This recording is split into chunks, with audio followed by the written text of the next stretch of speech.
Yes, guys, big up everybody. Welcome back to L5 Star FC. It is another live show. It is another stream which we are bringing out to you. Sorry, we're slightly late, but lateness is greatness. Welcome to the Liverpool Talk Show. First and foremost, hope you're all having a brilliant week. Hope you're all having a brilliant day post 24 hours after Liverpool have beat Atletico Madrid 2-0. Go 2-0 in the Champions League to ensure that they progress to the next round. Yes, it's a show packed with energy, so make sure you hit the like button if you haven't already, and make sure you hit the subscribe button because that is the thing that keeps us going on the channel. Make sure you go ahead and do that. Obviously, I'm here, and you've got a good show. Wouldn't be a good show without the very good panel that we have going for the channel today. And the panel that we do have, I'll bring in the first person, which is Salah. How's it going, mate? I'm good, bro. I'm good. Yeah, good, mate. Good. Glad you're with us again. And looking forward to what will be another brilliant stream. And we've got the next person of the panel. Big up, Ben. How are you doing, son? How's it going? Nah, I'm good, my brother. How are you doing? Yeah, all good, bro. All good. All good. I'm just so happy that we got the 3 points to ensure qualification. But boys, before we delve into further topics, first of all, smash a like and subscribe to the channel. Hitting a like on the video will really help our platform. You'll never walk alone. So the kickoff question, we always start the streams with a kickoff question. And that question is, will Liverpool win the Champions League? We all know we can win the Champions League based on what we've seen 4 games out of 4 so far. But can and will are two different questions. I'll come to you, Ben, first. Will we win the Champions League this season? Like you said, man, we can win the Champions League, but the Champions League is always unpredictable. Last year nobody would have guessed Chelsea were going to win it, but look where they ended up. But if we play every game like how we played yesterday, then I say that we are going to win it. Yeah, 100%. Klopp labelled it near perfect. And one interesting point you did label there was the fact that, it's just so unpredictable, the Champions League. And it is, look at Tuchel last season. He came into a Chelsea team who was struggling to even get out of their group. And then look at what happened. The rest is history. They made it 2 times in the Champions League. So I think it's all about the team that hits the peak at the right time. And hopefully we can keep that form to a level which is consistent enough to challenge for that trophy. But Salah, I'm going to ask you the same question. Will we do it? Will we make it 7? Well, of course you'd like to win the Champions League, but I think it's way too early to tell from the group stages. I think you start to see our contenders by the time it gets to the quarters. But again, I think we probably look one of the best teams in the competition so far. Of course, PSG have been below standard. Look at the things they've done, but still haven't hit the road running. I think City have started well. Chelsea have started well.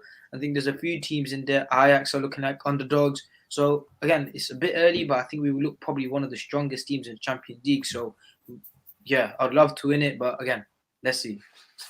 Yeah, let's see, obviously, indeed. For me, I think we are the favourites. Obviously, favourites and will we win the Champions League? They're 2 different questions. But for me, I think based on what we've seen so far, 4 wins out of 4. Yes, we've got to get that defensive record patched up because, when teams that win the Champions League, it's not just about teams that are scintillating going forward. They have to have that defensive edge, which, we're not quite implemented into our game so far in that competition. Maybe that you can contrast that with the start of the Premier League season for us, and it has dipped, but hopefully we can pull off a brilliant start. Like last season in the Champions League, look at what we did last season in the group where we got 4 or 5 out of 6 clean sheets in the group. So, clean sheets are important, and they definitely establish a team with a lot of foundations and the credentials to go on and win the Champions League. But what we're going to do is we're going to delve straight into it. We're going to say it with chess. Liverpool 2, Athletico Madrid. And Salah, this is a team which obviously was, I think we all deep down wanted Liverpool to win this game just a little bit more than any other team, based on the fact, how Atletico approach their game, their anti-football, Simeone, all that sort of stuff. They dive around, target players. They're just a rough team to play against, and to obviously have them beat us 2 seasons ago twice.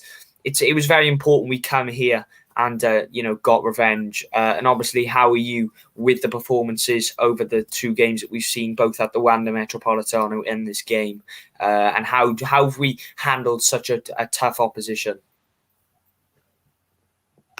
I think Wanda was challenging, but again, that's what top teams do whenever they're in difficult times, just skate through wins. But Anfield performance was amazing. The crowd was back up again, although, again, it wasn't the Anfield we saw, but it was a big improvement from the Brighton game where fans were leaving like 90th minute. But player performances, I think everyone was good. I think Oxlade-Chamberlain proved me wrong again when me and Alid were doing the preview. I just say, don't say Alex Oxlade-Chamberlain. I don't want to even that guy's name. I was calling him #15, but first to him, he proved me wrong. And that's absolutely exceptional performance. I think the defense was good. Kept Suarez, Correa quiet. Trent deserves a lot of credit as well. I think if you're still saying Trent Alexander-Arnold cannot defend, you're just biased or you're just deluded, honestly, because the way he kept Carrasco out of that game was just amazing. But offensively, I think that midfield, like, this is what I mean, especially towards that after the 60th minute mark, we controlled the midfield, and that's what we've failed to do a lot of the games. Hence why we've lost our lead against Brentford. We lost leads against City. We lost the lead against Brighton because of the lack of control in the midfield. And when Thiago came on, you could see how that midfield was nice and controlled. He sets the tempo, slow, nice tempo, not in a rush. So we've missed Thiago a lot. And that performance just shows near the last 25 minutes how key he is to this Liverpool team. He's very underrated for us. Yeah, he is very underrated, and obviously, if you base it, that stability was definitely there with Fabinho coming back. The cohesion, the fluidity was definitely noticeable going forward, and defensively as well. We're a lot more astute. But Ben, we'll come to you. Obviously, we got a clean sheet, the first clean sheet that we've had in the Champions League this season.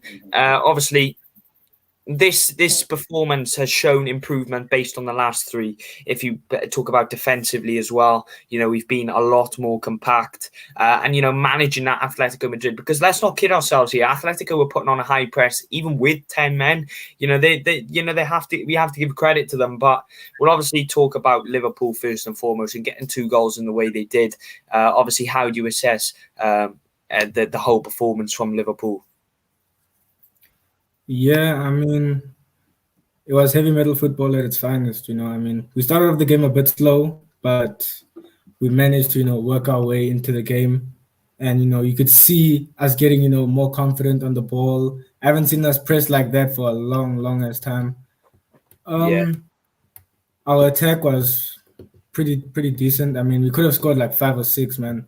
But I don't really care about that. I'm just happy with the fact that we kept a clean sheet and we managed to see the game through. We didn't give them any chance, to get back into the game or a chance for them to gain confidence. And I mean, in terms of the lineup, it was also a good lineup. I was happy that Simica started. I really was. Ox as well. I didn't think he would start, but he put on an amazing performance, really, man.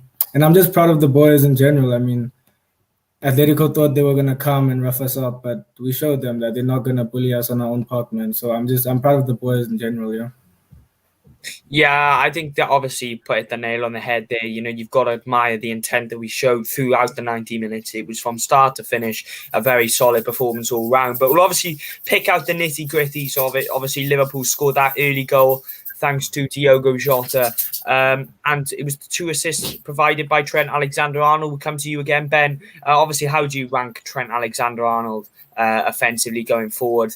Impact heavily involved in both of the goals. Yeah, I mean, I personally think he's the best crosser in the world. I mean, some people maybe think I'm crazy, but I think he is at this moment. Um, he was amazing defensively. I mean, offensively as always, but we have to give him credit defensively. It's something that people don't do a lot. Salah even mentioned it now. Like he took Carrasco out of the game, and I mean, if it was Wan-Bissaka or somebody else, Yeah, we would hear about it a lot. been talking about it big now. Yeah, because it's Trent and everybody thinks he's so bad defensively. When he has a good performance like this, all his haters are quiet. So yeah, he's definitely improved his defensive game, and he showed it yesterday. Yeah, definitely. Obviously, what about you, Salah? Obviously, we talked about the delivery there, and obviously the two players that finished it off, Mane and Jota. And you've got to credit Klopp's man management, and Mane in particular. Rested against Manchester United, come on as a cameo performance.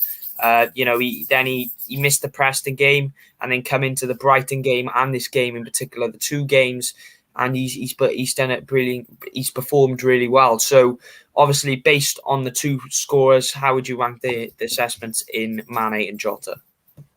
I think Mane, he was amazing. I think movement-wise, he was good. He just looked like prime Mane back to his best, and I think anyone who doubted him last season is now getting a taste of their own medicine. I think if you don't think he's back, then I don't have any words for you. His movement is back up. He's scoring these goals, regardless if it happens. His movement, and you might say, "Oh, why are Liverpool fans talking? All of you back Messi because Ronaldo scores tap-ins." But I, in fact, credit Ronaldo for his movement, which get him to the tap-ins, and that's what Mane does that a lot. And Mane was great. The ref was pretty. The ref looked racist. I can't lie towards Mane. Every time Mane went down, it was like no foul. But to be honest, Felipe did get a red card on the challenge for him. But I think I even called it. I was talking to one of my mates until I was like, Klopp needs to bring off Mane because I think Athletico is the one side that gets the better of him mentally. He gets mentally excited and he starts committing fouls, committing silly challenges. Just like when we played at the Wanda Metropolitano last season, he just elbowed Vissalco and then he got yellow and he was already on a yellow. So yeah, you could see by the way he was acting, he might get another yellow. And plus, I think the way Atletico were slicing at him, stamping on his heel, I think it was the right decision for him to get taken off.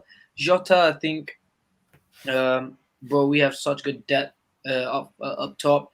It would just be beautiful to add one more, whoever it is, Tony, Rafinha, I don't know, I don't care. But Jota has been amazing since the time he's come in.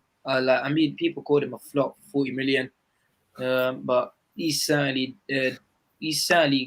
made other people question their own opinion because he's changed everyone's opinion on him because and the thing is he's so versatile. He can go from a left winger to a striker because we saw when Mane went off, he went on to the left and him and Bobby just rotated at times.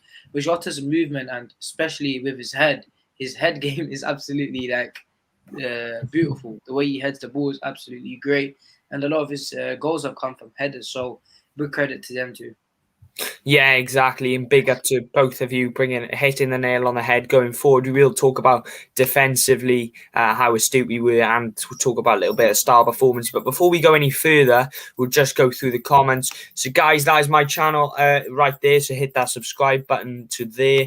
LFC fan, the clash of FPL goats Salah against Antonio. Trent, the Stevie G of right backs. Yes. Thiago is the best scanners in the league. Yeah. Obviously, nearly give away a goal actually yesterday, but going forward, I think it was the first 30 seconds. He already had like 5 touches on the ball. It's just insane, man. The way he just moves and then the ball just comes to him. It's just like he's a magnet. The ball. The thing is, people like who want excellent moments, they won't describe him as a good player because Thiago's the type of player like you don't want assist or goals for him. That would come like naturally. Well, that's just rare. Yeah, it's just rare for him to get that. And like we knew that before we signed him, and we're happy with that. It's his in-game thingies, his in-game adaptations that help us a lot, like helping to find a pass or breaking up play, defending low blocks. And the sad thing is, the world, like the way football society is now, is about goals and assists. He will never get the appreciation he deserves, especially at Liverpool. Because let's be honest, we're one of the most hated clubs in the world. Like literally, he went at Bayern, won the Champions League, pivotal point. Everyone called him world class, amazing, enjoyable to watch. But as soon as he comes to Liverpool, he's not enjoyable to watch. He's not world class. He's not this. So again, Thiago is class, and he's just not going to get the credit for it, sadly. But he was amazing. Yeah, he was amazing, and obviously, we were just solid all day. And Ox was superb in the midfield, and glad Tsimikas got a chance to start as well. Big up to Maka, was at the game yesterday. Big shout out to Maka. Big up to you all in the chat. Make sure you do all that housekeeping stuff and hit that like button. The goals live guy says Mane might be back. He's definitely performing well at this moment. Let's obviously, like Salah, let's judge him at Christmas, I think, and then we'll get a fair assessment on how he's going to fare off the whole season. Obviously, bearing in mind, we are 15 games into the season, but that's still a very low number of games if you compare 30, 40 games over, minimum really 50 games. Salah did not score, but his output was insane. Yeah, he was just putting players on their backside. And Jota should be worth 70 mil. His diversity is unbelievable, and I won't be surprised if he can play goalkeeper. Yeah, he is.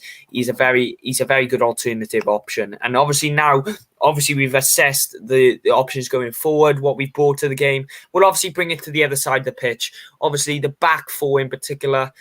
He made two changes from the team that played against Brighton. Both Matip and Tsimikas coming into the lineup. We'll go to you, Ben. Obviously, a clean sheet, that's everything. That's a defender's dream in the Champions League. But to do it against a team that weren't short of chances. Obviously, they didn't have any chances on target, not that I know of. But they were coming at us, and we did have to relax ourselves in a way and just compose ourselves. But how do you rank the defensive display on limiting them to that them chances and cutting the chances out of source? Yeah, I mean, we mustn't forget that, Atletico's the team that have Suarez, João Felix, Carrasco. I mean, really, really good attacking players, and we managed to nullify them for pretty much the whole game. I don't think I saw Felix in this game at all. I mean, when we played them at the Wanda, he was able to get on the ball and, dribble, make passes, bring players into the game. I didn't really see him in this game. Yeah, Virgil was good, was amazing as usual, standard. Matip also played well coming in after being rested for 2 games. We just said now Trent was world class. Tsimikas, I didn't expect him to play, but I was actually happy when I saw the lineup and I saw he started because, I mean, I don't think he's played bad this season. There's nothing that comes to mind, really. I don't remember a game where he really didn't have a good game. I don't remember a game where I would say, yeah, this is the reason why he's behind Robbo. I mean, he went out and he played well. He didn't get an assist, but he was good defensively, attacking wise as well. I mean, he put in a few decent crosses. So yeah, I mean, I'm not gonna be one of those LFC fans, turn my back on Robbo completely. But I honestly think our starting lineup should be based on performances, and he hasn't put a foot wrong. So I wouldn't mind seeing him start regularly. And I mean, Robbo's played a lot of games. We mustn't forget, and these things can catch up with you sometimes. I mean, he's played almost every game for the past 4 seasons, and we saw that caught up with Bobby.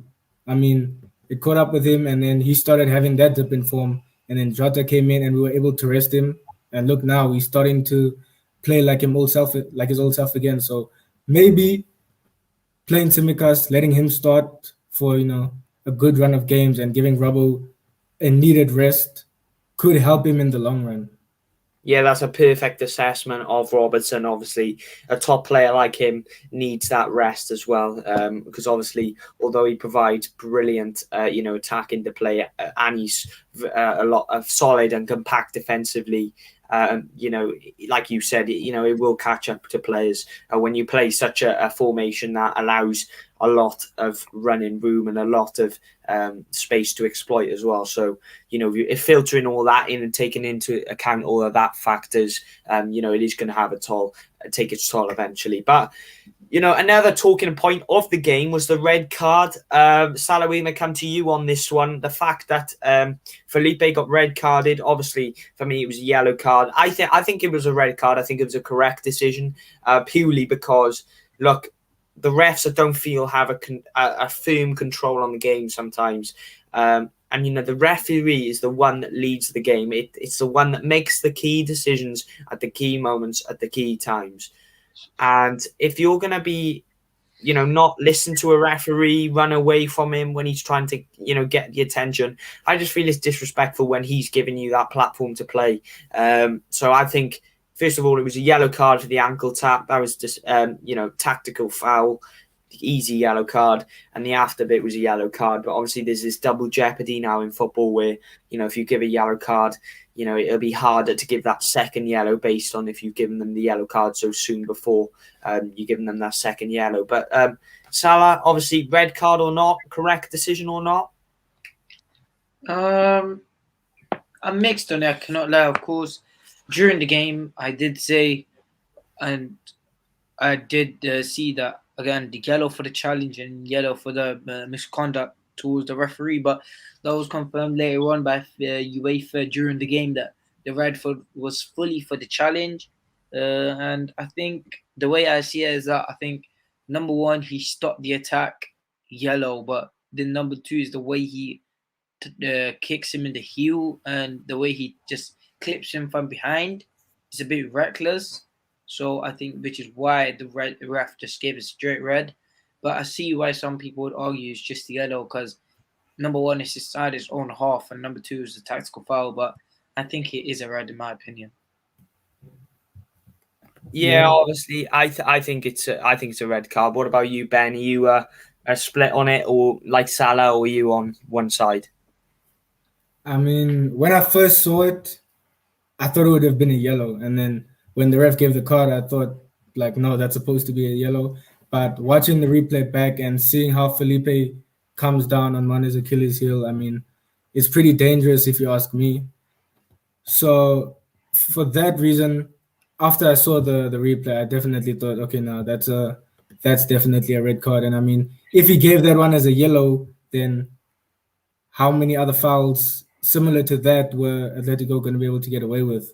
So I personally think red card was the right decision. Yeah, that's 100% a fair assessment from both of you. And now we're going to move on to the fact that obviously Liverpool did progress, but there is some lingering, negatives which we can attach to this game as well. Obviously, we'll talk first on Alex Oxlade-Chamberlain. He come off feeling his knee a little bit. Is that a cause for concern going forward? Although we have Thiago and Fabinho back, is it a problem that maybe we don't his sort of game time is put under threat? And also Bobby Firmino, obviously Klopp confirms a hamstring injury. That's a bit of a blow, but obviously you're going to have to rely on Jota now and hope that the other two don't get an injury. But obviously based on those two injuries in particular, do you think that will impact our chances against West Ham looking forward? We'll ask Salah first. Oh, okay, me. Again, lack of investment. I was crying out for it in the summer.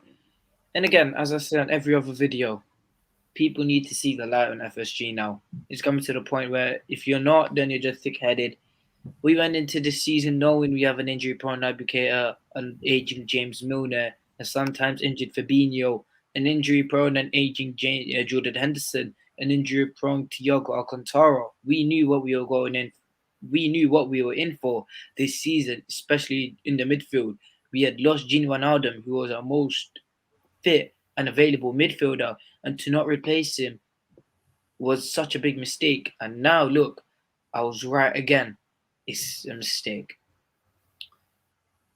Harvey Elliott is not back yet. He's going to come back in February. He's just doing training on his own.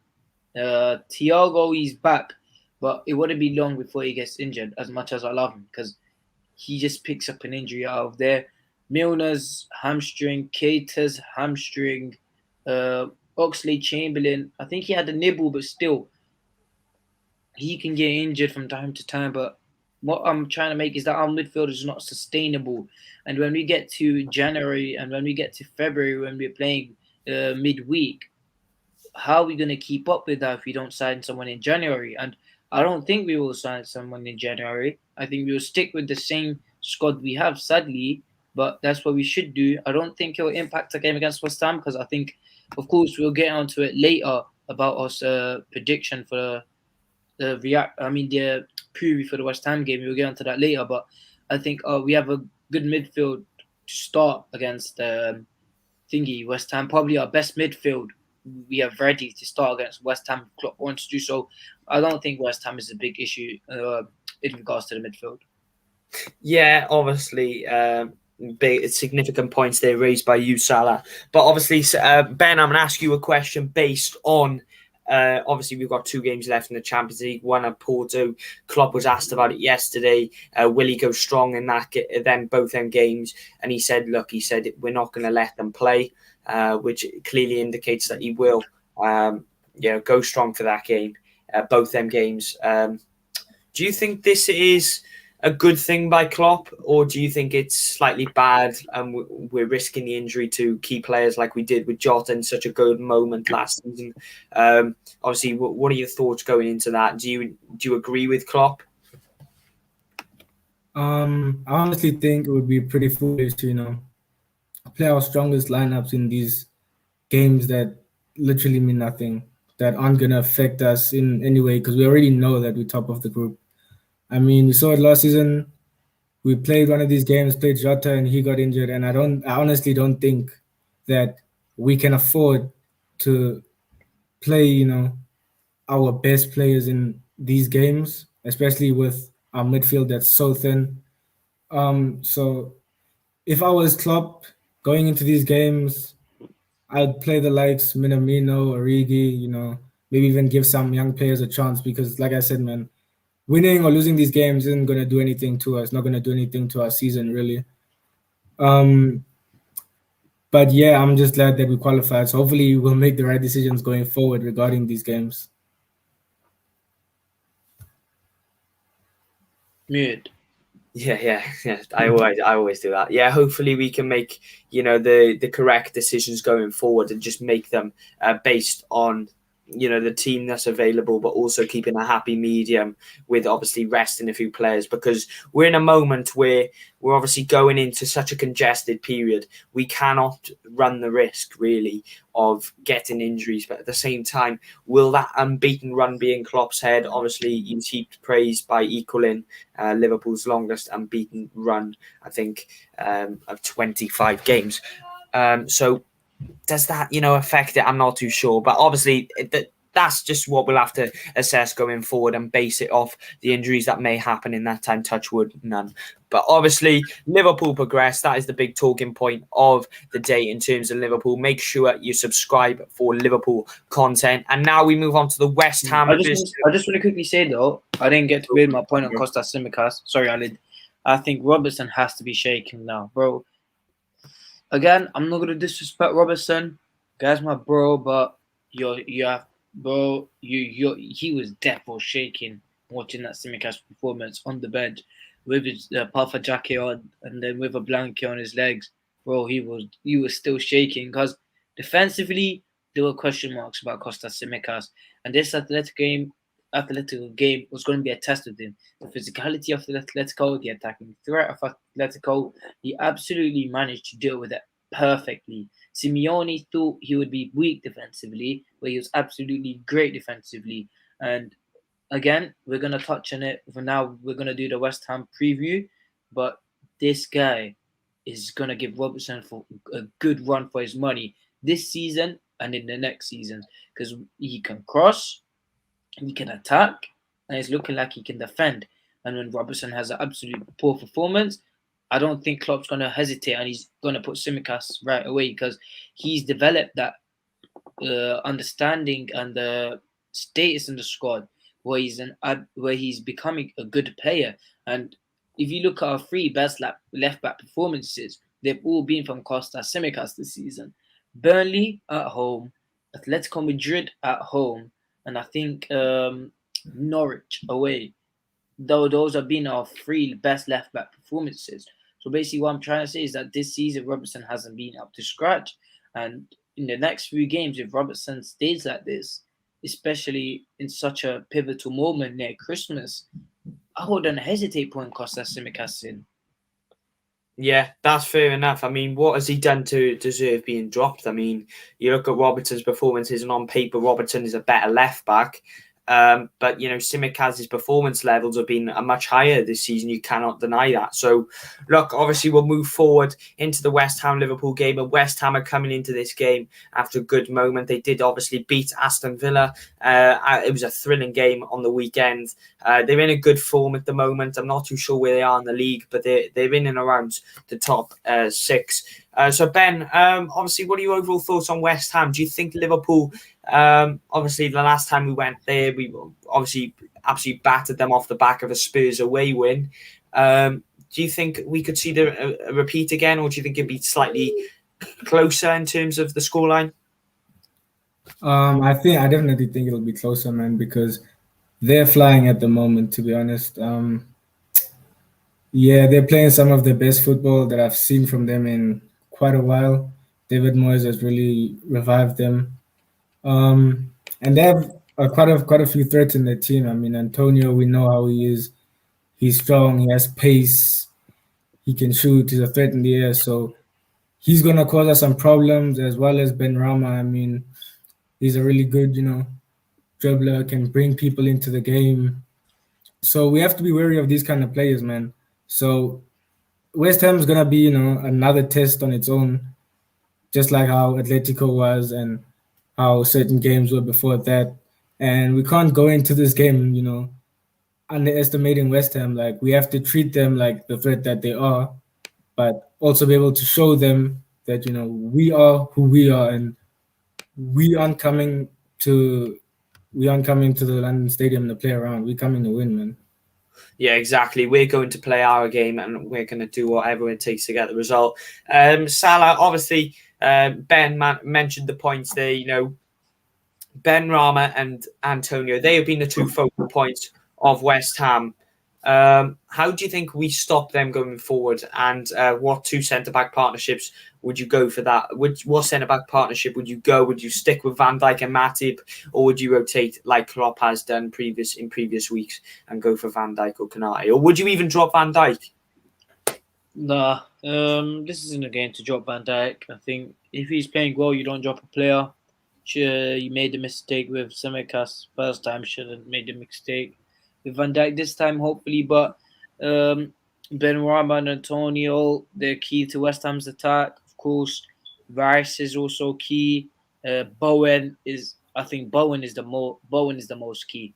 I think you can say about Antonio that if Antonio goes, they don't have a striker, but Bowen keeps that team going and going and going, pressing.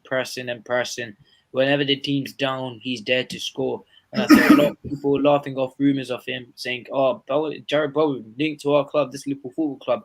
You were completely wrong, because he's an absolutely fantastic player who suits our system, pressing system. So he's one to look out. Trent is going to have a difficult game, but hopefully he can manage. Centre-back partnership, Van Dijk and Matip, the most trustworthy partnership. I think Konate's had his run of games, played well, but I don't think West Ham is a game that would suit him, especially away from home. Matip has the experience and he knows how to deal with it, which is why I'd go Van Dijk and Matip. Yeah, what about you, Ben? Would you obviously go for them 2 centre-back partnerships, or would you alternate and possibly chuck in Gomez in the mix? I don't think Gomez, because he hasn't had a lot of game time this season. He's injured. Oh yeah, he's injured. I forgot. I actually didn't know he was injured. But Konate, I wouldn't mind him playing, because I mean, he is fast, he is strong, he'll be able to deal with Antonio, I feel. But like Salah said, man, I feel like Matip is probably the best option just because of the experience that he brings to the table. I mean, Konate, we saw against United when he started, he was, he just got a bit excited because of the occasion. And so that's why I just feel like Matip is the best player for this game because of the experience that he brings to the table. Yeah, that's obviously very, that's obviously detrimental, but obviously, what I'm gonna do is, that stream before, which we did, I think it was a few weeks ago, where I had to shoot for food, but I stayed in the stream. Yeah. Do you mind doing that again? Because I've just been called for food. What I'm gonna do is I'm gonna stay in the stream. I'll obviously direct you with the banners, but yeah, I've obviously got to. I'll be in the stream, and hopefully I can come back. But yeah, all right. See you in about 10. No worries, bro. Okay, then it's me and Ben. Yes, sir. By the looks of it. Okay, then starting 11 predictions. Of course, we already know the main focal point. After that Costa Simicas performance against Atletico Madrid, there has to be a few eyebrows raised whether he's going to be dropped or whether Simicas goes in or whether Robertson keeps his place. So, Ben, what do you think about that left back position? Do you think Simicas comes in or do you think Robertson retains his place in the frame? Honestly, man, I would love to see Tsimikas play. I would, but I don't think he is. I think Klopp was just resting Robertson in the week so he can play against West Ham. So I'm one of the LFC fans that want to see Tsimikas start. And I mean, if he played well against Atletico, and then I don't really see the use in benching him for this game. I mean, why don't you play him again? Give him another chance to prove himself, see if he can do it in the Prem. But he has done it in the Prem already. So just give him another chance, see if he can do it in back-to-back games. I mean, I would like to see Tsimikas start, but I don't think he will. I think Robertson's going to come back into the team for the weekend. Fair enough. I think that's a fair judgment. But in my opinion, I think Tsimikas has to start. I think Robertson didn't have the best of games against Brighton, of course. Positionally, he wasn't the best. Attackingly, he wasn't the best. And I think Tsimikas showcased all those things against Atletico Madrid. And I think it's only right if he deserves to go and showcase his talent again against West Ham. And as we know, West Ham do concede a few crosses into the box. Although they've got Zuma now to head the ball away, but still, they are still leaky when the ball goes inside the box. And I think Tsimikas, it might be there might be a few eyebrows raised, but I think Tsimikas has better crossing ability than Andy Robertson. Of course, he doesn't have the assists yet because, let's be honest, he's not playing regularly. But based on what I see, I think Tsimikas has a better crossing ability, which is why I think that it will damage West Ham more because the crosses into the box will be more accurate and they just won't be power stronger across the box. Tsimikas' crosses would be more accurate, so which is why I would start Tsimikas. I think, he just needs to get a run of games now. And Robertson deserves a rest. Why not? He's been shredded for the past season or two, so we have a backup left back. Why not use him? Tsimikas will play relegation. Okay, Aled. Okay, Salah versus Antonio. Who's in more form? Of course, Antonio has had a bright start to the season. He scored many goals, but did get that red against Southampton, so he did miss a game or so. But he's been on hot form, of course. Didn't contribute to the game against Aston Villa last week. But I think regardless, he's still a class player. And Salah, we know what Salah possesses. We know what qualities he possesses, the way he's on the ball. And on the Atletico Madrid game, a lot of people will be like, oh, where's Salah's goal? Salah's ghosted. But no, I think the way he held up the ball, the way he used his strength to just roll Hermoso, to just roll Carrasco, was absolutely great. So, Ben, what is your take on the Salah versus Antonio, who's in more form debate? I mean, Antonio's class, man. Don't get me wrong. He's top of his form, probably one of the best strikers in the Prem right now, man. But I would still have to say Salah. I mean, he hasn't scored for the past 2 games, but you can't expect him to score every game. And if you ask me, he's still the best player in the world at the moment. So yeah, he hasn't scored the past 2 games, but if you ask me, Salah still takes it. But still, big up to Antonio. I mean, he has been playing really well.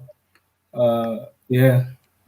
Yeah, I think that's fair. I think Antonio. I think if you look at like how far he's come from his journey, so you have to give him credit. But of course, West Ham on a good winning streak. Of course, they won against Everton. Then they beat Spurs, and then they beat Aston Villa 4-1. So they're on a three-game winning streak. For us, it's a win-win and a draw. So, of course, West Ham looking like the better teams in terms of results coming into this game. But let's answer a few questions, of course, from the guy himself, L5 Star FC. Do you think Liverpool will play 4-2-3-1 like last time out against West Ham? Ben, I'll let you go for this question first. To be honest, like honestly, I would love to see it because I've been saying that, I want to see us change formation, even if we go to 4-2-3-1, like at least see something, see that we don't play the same formation every single game week, see that we can change things up if we need to. But I don't think we will because we are pretty rigid in terms of our formation. Um, I would, I would be so happy to see a 4-2-3-1, but I don't think we will. I think we'll see a normal 4-3-3, normal lineup. Yeah. Yeah, I agree. I think I don't really mind the 4-2-3-1, but not too fond of the formation. Of course, we went against Brighton, and we didn't look the best. But yeah, I think people are gonna have their own say on formation. But I think we should stick with the formation that has brought us to success, and that is the 4-3-3. And next segment, we're gonna go on to the main one of the main man. Of course, I don't think Aled would have been ready for this banner, but I'm gonna go Oxlade-Chamberlain. Oxlade-Chamberlain has very good returns against West Ham. I can't remember the stat nicely in my head though, but he has a good scoring record against West Ham. Yeah. I don't think he scored the last season, but before last season's away game, he had scored at every away game, even in his Arsenal days at the London Stadium or the Bolian Stadium. So that was just the fact there. But 3-4-1-2 sounds like a unique shout, to be honest, with wing backs and your three centre backs. But I don't think Klopp's style is suited. I think Klopp's style is more suited to creating triangles, sucking opponents into his press, and I don't think the 3-4-1-2 is his style of play. Although that is a good suggestion, just Kanate, Matip, and Van Dijk at the back is just terror for any attack. So I get where you're coming from, but again, I don't think it's suited to Klopp's style and the system Klopp wants to play. And next, we move on to West Ham itself. Of course, having a very good season. I mentioned that they are on hot form right now, but they are playing very good in the Europa League also. I think they're top of their group in the Europa League, and you can see what David Moyes is doing and the good project they have at West Ham. Of course, I think the only issue around the West Ham atmosphere is the owners. Of course, I know the club very well. I only live 10 minutes from the London Stadium, so I know that, let's be honest, they don't like their owners at all. And I think the recent news might have made West Ham fans happy. I think a Czech firm, a Czech billionaire owner, has come in and taken a huge stake in the club, which is expected to grow and fully buy the club in the next few years, which is big news for West Ham fans because Gold and Sullivan haven't been the best. They haven't been consistent in their reign at West Ham, so I think they'll be over the moon. But question: do you think West Ham can push for the Champions League, Ben? Yeah, definitely, man. I mean, there's a group of teams that are definitely gonna be competing for that number 3 spot. I mean, I would say it's them, Tottenham, because Conte's coming in, and we obviously know what he can do. United as well will be competing for that number 4 spot because let's face it, they haven't been playing the best, but they do still have Ronaldo, so it's in him to have that hunger for the Champions League. So I don't think he'll just take Europa League lying down. So yeah, definitely those 3 teams will be competing for that number 4 spot, and I definitely think West Ham can push for it. They can really compete.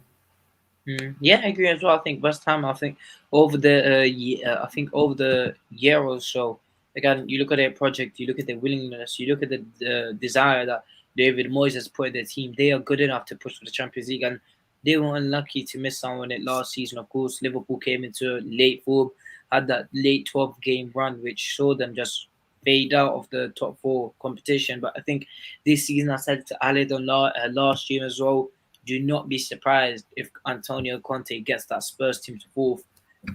Again, I say that is because I think the way Conte sets up his team, he'll therefore get a few signings in January as well. I think you have to keep an eye out for Antonio Conte's Tottenham. Of course, no disrespect to Brendan Rodgers, Leicester, or David Moyes' West Ham, but you look at this, you look at how good Antonio Conte is a manager, and you look at Spurs' squad, which is a very good squad. Spurs should be easily finishing above Leicester and West Ham now that they have Antonio Conte. But of course, let's move on to the next segment of the show, which is starting 11 predictions, and then we'll get into our questions later. So in goal, Ben, who do you start? I mean, Allison, man, I don't think there's anybody else really. Yeah. Yeah, I think Allison as well, and I think Ali would agree with that. Allison goal it is. Right back. Right back, I'd say Trent, because I mean, like it's like Allison. There's nobody else that you would really give a shot for his position. Yeah, I'll go Trent as well. Fullback, we've already had our say. You said Robbo, I said Simicast. Yeah. Maybe we'll hear from Alid later on. Centre back partnership, you said Matip and Van Dijk. I also agreed with that. I think Alid also agreed with that. Move on to the midfield. Of course, with the DM, I think there's only one man for that spot now that he's back, and that is Fabinho. We saw how crucial he was to us, especially in the Athletico game. The way he just sweeps across the pitch, the way he just picks up play, the way he just picks up the pieces, just amazing. And we've missed him so much. So Ben, I'm sure you're gonna go for Fabinho as well. Yeah, agreed. Right centre mid. Ooh, it's a tough one. I'm gonna say Henderson to play on the right side. Yeah, I think Henderson's going to be needed on that midfield. I think West Ham are going to play with good intensity, and I think we need experience in that midfield. No light-headed heads like the youngsters who are not experienced. So I think experience in that midfield is going to be key, and I think Henderson possesses that, especially the way he covers Trent. He covered Trent very nicely against Athletico yesterday. So yeah, Trent's my pick, and left centre mid might be a juicy one. I think. Of course, Thiago is back, Chamberlain is back, and I did speak about Chamberlain's previous record about West Ham, and then Oxlade-Chamberlain has just come off a class performance against Athletico. So, who's your left centre mid, Ben? It's a tough one because I mean, like you said, Chamberlain played really well against Atleti, man. But I still think Thiago, man, like he's just so good on the ball, and we I feel like we're really gonna, yeah, man, and I feel like we're really gonna need him in this game, especially with the attacking threat that West Ham, brings forward. So I feel like we're gonna need him in case we're in a situation where we need to slow the game down, keep the ball, hold on to it, so that they can't have attacking options. So for that, I'm gonna say Thiago. Yeah, fair enough. I think it's a bit of a sticky one because of course Thiago has just come back from injury and you don't want him getting injured. But again, the international break is there, and I would also start Thiago. I think this is a must-win game in a title race. If you draw two games, it's not the best, especially in the title race when you're coming up against Chelsea and your other title contender has Manchester United, which looks to be a hard game for City in the past year because Ollie's always gotten the better Pep. So for me, this is a must-win game, and we must put in our strongest lineup, which is why I'm going for the strongest midfield we have at the club, which is Fabinho, Henderson, and Thiago. I'm going to go Thiago in that left centre mid role, which means we swiftly move on to right winger. And again, I think LFC fan agrees with both of us, although Ben hasn't said it. Salah's the only one there. So, yeah, move on to left wing. Do you give Marnie a rest, or do you give Jota a go, or do you keep Marnie in? I think I think the front three will be Salah, Mane, and Jota. The way they started against Atleti. I mean, Mane came off at halftime, so I feel like he doesn't really need a rest. I don't And then see. Firmino's injured. Yeah, and Firmino's injured, so I don't see Minamino or Origi coming on for Jota. So I just think the front three stays as it is, man. Yeah, I agree as well. I think if Firmino was fit for this game, I would have said Firmino centre forward, but of Yeah. course, sadly, he's not. Hamstring injury again. But yeah, for me, it's going to be Salah, Jota, and Mane and the front spots. And now we'll move on to our questions. Of course, one of the last parts of the shows where we answer your questions or score predictions. Thank you for reminding me, Alid. Score predictions, Ben. I'm gonna say 2-0. I'm gonna say Fair, Salah and Mane to score. fair enough. I'm going to go for a 3-2 win. I think we will just clinch it, I think it's going to be an exciting game in the evening. It's going to be a great game. Hopefully, I might go look at the Liverpool coach. And unfortunately, I haven't got a ticket. The ticket was very hard to get, but tried to get another ticket, but I'm going to go 3-2. I think it will be a very good game. And now we move on to your questions. Of course, there was a question earlier. Guys, what West Ham player would you take and why? Alid, assuming you're back, I want you to answer this one. What West Ham player would I take and why? Let me just get the comments up. Big up everyone in the comments. Brilliant day on the stream, so big up. Sorry for that. Unfortunately, it just poor timing. But You're just too fat, Ali. Yeah. No, I just I need joking, to lose. Man, I'm joking. I know. I need to get on the run. No. Food's there to eat, man. Enjoy food. Yeah, 100%, bro. But what West Ham player I would take? Declan Rice, boys. 100%, yeah. I agree with you as well. Declan Rice. He just adds that stability in the midfield. And look, yeah, we do have Fabinho, but I think he's versatile across that. He can drag midfields out of position. And he's important to the lead up of goals as well. So, which I think Gini Wijnaldum was a detrimental part to us, in building up goals. And, I think he can be another part of that if he was to join. But I want to ask you guys, Salah, I'll ask you, mate. What West Ham player would you take and why? Obviously, you did agree with me when you said Declan Rice, but why would you take him first and foremost? I think probably because he's the most valuable player, but not only that, I think he's an amazing player, amazing go-rounder, amazing leader, and we do need that group for a backup for Fabinho. And I'm not saying he should go on the bench, but I'm saying in the next few years, with Zoe Henderson signed a contract extension, we do need to start looking for a Henderson replacement, and I think Rice fits the profile. Maybe Tielemans does, maybe Phillips does as well, but if we're talking about what player I'll take from West Ham, Declan Rice, maybe another name would be Jared Bowen as well for attacking depth. If you ask me who I want right now, probably Bowen because of AFCON, but generally I'm taking Declan Rice.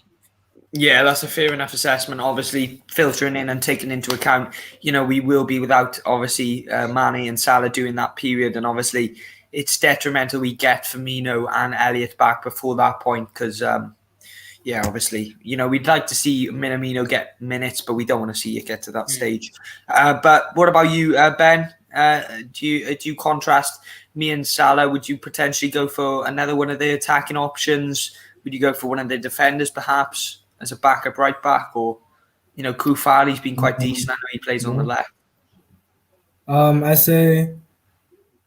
have to say Benrahma, man, because he's just so exciting. Like he's one of those players that even though he's from an opposition team, you kind of enjoy watching him. And I mean, he can score goals, he can assist, and he's just an overall exciting player. When he gets on the ball. Another name would maybe be Antonio, just because he's also just amazing. Like he's strong, he's fast, he scores goals. So having him in our front three with Salah and Mane, I mean, it's not too bad. It's not the worst front three. I mean, yeah, exactly. What was your score predictions? Did you get to that bit? And if so, what would it? Mine was 3-2 and Ben was 2-0. I'm gonna go 3-1. I think 3-1 at the end of the day. I think it'd be a close game for a large part, but I think we'll have the enough qualities at our disposal to just stretch our lead, put the game beyond edge, get the 3 points, before the international break, because let's be fair, we need to get the 3 points for one reason and one reason only, just to end on a high, end on good momentum. So we come into the next wave of games, and a pivotal wave of games, in a good frame of mind. But obviously, I would say 3-1. I think Salah will score again. He has a good record against West Ham. And that is your West Ham and Liverpool preview. We've had a brilliant show. Unfortunate mix-up due to poor timing. But big up to each and every one of you in the chat for tuning in at one point, smashing that like button, smashing that subscribe button, doing all that good stuff. And make sure, if you're watching this stream or watching the replay, make sure, if you're not already subscribed, hey, go and do so. And guys, literally, my channel, Klopp Talk TV, make sure you go ahead and drop that subscribe over there as well. It's been an absolute pleasure. Big up to Salah, big up to Ben. Thank you both for joining me, and thank you, the chat. It's been a very good one. We will see you for the next time, but thank you for watching. Take care all, and we will speak soon. Take care. Take care, people.